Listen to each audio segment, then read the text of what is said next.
വളരെ ചിലവ് കുറഞ്ഞതും എന്നാൽ നമ്മുടെ ആരോഗ്യത്തിന് അത്യുത്തമമായിട്ടുള്ള ഒരു തോരനാണ് ഞാൻ നിങ്ങളുമായിട്ട് ഇന്ന് ഷെയർ ചെയ്യുന്നത്. നമ്മുടെ വാഴക്കാത്തൊലി തോരനാണ് ഞാനിന്ന് കാണിക്കുന്നത്. അപ്പോൾ വാഴക്കാത്തൊലി മാത്രമായിട്ടല്ല, അതിൻ്റെ കൂടെ ചെറുപയറും കൂടി ഇട്ടിട്ടാണ് ഉണ്ടാക്കിയെടുക്കുന്നത്. വളരെ സാധാരണ. നമുക്ക് ഈ ഒരു തോരൻ ഉണ്ടെങ്കിൽ ചോറിന് വേറെ കറിയുടെ ആവശ്യമേ ഇല്ല. അപ്പോൾ ഇങ്ങനെ ചെയ്ത് നോക്കാത്തവരുണ്ടെങ്കിൽ ഒരു പ്രാവശ്യമെങ്കിലും ചെയ്ത് നോക്കണം കേട്ടോ. അത്രയ്ക്ക് ടേസ്റ്റാണ്.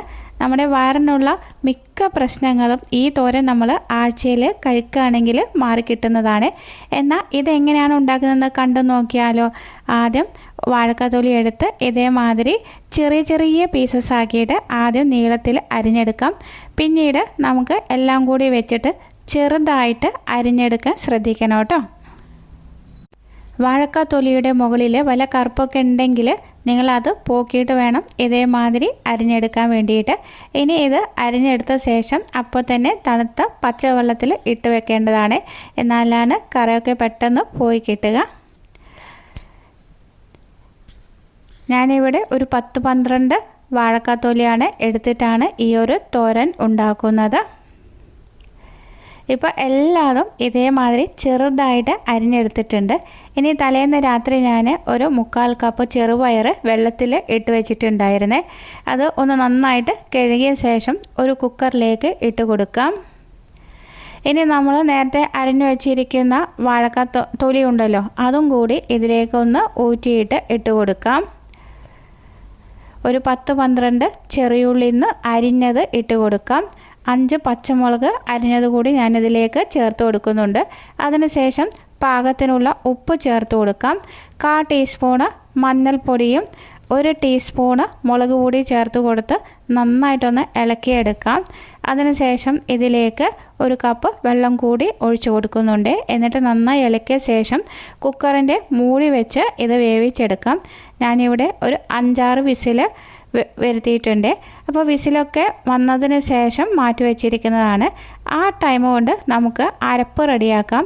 ഒരു തേങ്ങയുടെ പകുതി തേങ്ങയാണ് ഞാനിതിന് വേണ്ടി എടുത്തിരിക്കുന്നത്. അതൊരു മിക്സിയുടെ ജാറിലേക്ക് ഇട്ട് കൊടുക്കാം. അതിനുശേഷം ഒരു 5-6 ചെറിയുള്ളി ചേർത്ത് കൊടുക്കാം. 1 ടീസ്പൂണ് നല്ല ജീരകം കൂടി ചേർത്ത് കൊടുത്ത് ഒന്ന് അരച്ചെടുക്കാം. ഇതിൽ വെള്ളം ചേർക്കേണ്ട ആവശ്യമില്ല കേട്ടോ. വല്ലാതെ ഫൈനായിട്ട് അരയ്ക്കേണ്ട ആവശ്യമില്ല. ഒന്ന് തരിതരിപ്പായിട്ട് അരച്ചെടുത്താൽ മതിയേ. ഇപ്പോൾ ഒരു 5-6 വിസിൽ വന്നു കഴിഞ്ഞിട്ടുണ്ട്. നമ്മുടെ പയറൊക്കെ നന്നായിട്ട് വെന്ത് വന്നിട്ടുണ്ട് കേട്ടോ. അപ്പോൾ നമ്മൾ ഒഴിച്ചിരിക്കുന്ന വെള്ളമൊക്കെ പാകമാണ്.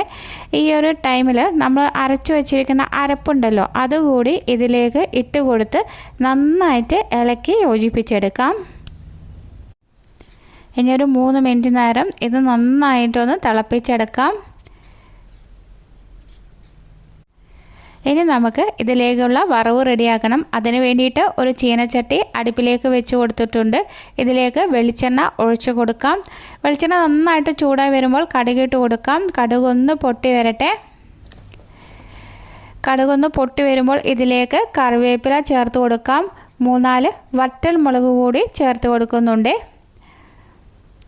അതിനുശേഷം നമ്മൾ വേവിച്ച് വെച്ചിരിക്കുന്ന വാഴക്കാത്തോടുണ്ടല്ലോ, അതുകൂടി ഇതിലേക്ക് ഇട്ട് കൊടുക്കാം. ഇപ്പോൾ വാഴക്കാത്തോടൊക്കെ നന്നായിട്ട് വെള്ളമൊക്കെ വറ്റിയിട്ട് കട്ടിയായിട്ടാണ് ഇരിക്കുന്നത്. ഇനി ഇത് നന്നായിട്ട് ഇളക്കി കൊടുക്കാം. ഒരു 2-3 മിനിറ്റ് നേരം നന്നായിട്ട് ഇളക്കി കൊടുക്കാം. ഈ ഒരു തോരൻ ഇതേമാതിരി ചെയ്യുകയാണെങ്കിൽ നമുക്ക് കറിയുടെ ആവശ്യമേ ഇല്ല കേട്ടോ. അത്രയ്ക്ക് സാധാണ്. നമ്മുടെ ഹെൽത്തിനും വളരെ നല്ലതാണ്. നമ്മൾ ആഴ്ചയിൽ ഒരു പ്രാവശ്യമൊക്കെ ഇങ്ങനെ നമ്മൾ ചെയ്ത് കഴിക്കുകയാണെങ്കിൽ വളരെ നല്ലതാണ് കേട്ടോ. ഇനി ഇത് നമുക്കിത് ചൂടോടുകൂടി ഒരു സെർവിങ് ബൗളിലേക്ക് മാറ്റാം. അപ്പോൾ ഈ ഒരു റെസിപ്പി നിങ്ങൾക്ക് ഇഷ്ടപ്പെടുകയാണെങ്കിൽ ലൈക്ക് ചെയ്യാനും നിങ്ങളുടെ ഫ്രണ്ട്സിനും റിലേറ്റീവ്സിനൊക്കെ ഷെയർ ചെയ്ത് കൊടുക്കാനും മറക്കരുത്. പുതുതായി ഏതെങ്കിലും കൂട്ടുകാർ ചാനൽ കാണുന്നുണ്ടെങ്കിൽ ചാനലിൽ സപ്പോർട്ട് ചെയ്ത് സബ് ചെയ്യാനും കൂടി മറന്നു പോകരുത്. വലതുവശത്ത് കാണുന്ന ബെല്ലൈക്കൻ ക്ലിക്ക് ചെയ്ത് ഓൾ എന്ന് പ്രസ് ചെയ്താൽ മാത്രമേ ഞാനിടുന്ന അടുത്ത വീഡിയോയുടെ നോട്ടിഫിക്കേഷൻ നിങ്ങൾക്ക് ലഭിക്കുകയുള്ളൂ. അടുത്ത നല്ലൊരു വീഡിയോയുമായി വീണ്ടും കാണാം. Thank you for watching. Bye bye.